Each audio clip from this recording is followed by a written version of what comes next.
क्या आपने कभी सोचा है कि कुछ लोग बिना तकलीफ के मर जाते हैं, जैसे कि नींद में, और कुछ लोग अंत तक दर्द सहकर जाते हैं। आखिर ऐसा क्यों होता है?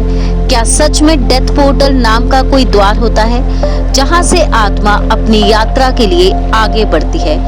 आज हम समझेंगे इस रहस्य को। स्पिरिचुअल ज्ञान के अनुसार जब किसी इंसान का जीवन चक्र पूरा हो जाता है तो एक रूहानी द्वार खुलता है जिसे डेथ पोर्टल कहा जाता है। यह द्वार एक एनर्जी गेटवे होता है जिससे आत्मा शरीर से निकलकर अपने अगले लोक या डायमेंशन में प्रवेश करती है।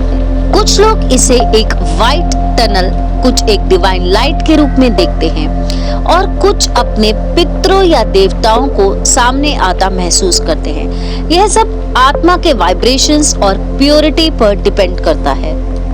जो लोग अपने कर्म पूरे कर चुके होते हैं, जिनमें गिल्ट, अटैचमेंट और फियर कम होता है, उनकी आत्मा रेडी होती है। जब उनके लिए डेथ पोर्टल खुलता है वो रेजिस्ट नहीं करते, वो एक लाइट के साथ फ्लो कर जाते हैं। ऐसे लोग अक्सर पीसफुली जाते हैं, जैसे एक डीप नींद में चली गई हो आत्मा।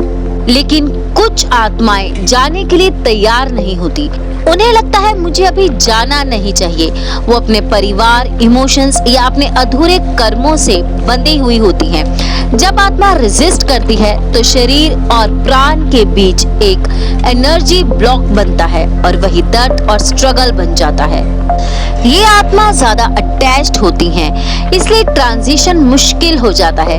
जैसे एक दरवाजे को खोलना चाहता है पर कोई अंदर से रोक रहा हो। कहते हैं कोरोना के दौरान एक कलेक्टिव डेथ पोर्टल खुला था जब एक साथ हजारों लोगों के कार्मिक साइकिल्स पूरे हुए थे।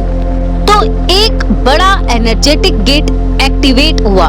जो लोग स्पिरिचुअली काम थे उनका ट्रांजिशन इजी हुआ और जो रेजिस्ट कर रहे थे उन्हें स्ट्रगल हुई। यही वजह थी कि कुछ लोग पीसफुली चले गए और कुछ अंत तक लड़ते रहे। मृत्यु एक अंत नहीं, एक नया आरंभ है। आत्मा के लिए ये एक नई जर्नी है, एक डायमेंशन से दूसरे डायमेंशन तक। जितनी शुद्ध और लाइट आत्मा होती है उतनी आसानी से वो डेथ पोर्टल के पार चली जाती है। जिंदगी का सबसे बड़ा रहस्य ये नहीं कि हम कब जाएंगे, बल्कि यह है कि जब जाए तब कितना हल्के दिल के साथ जाएंगे।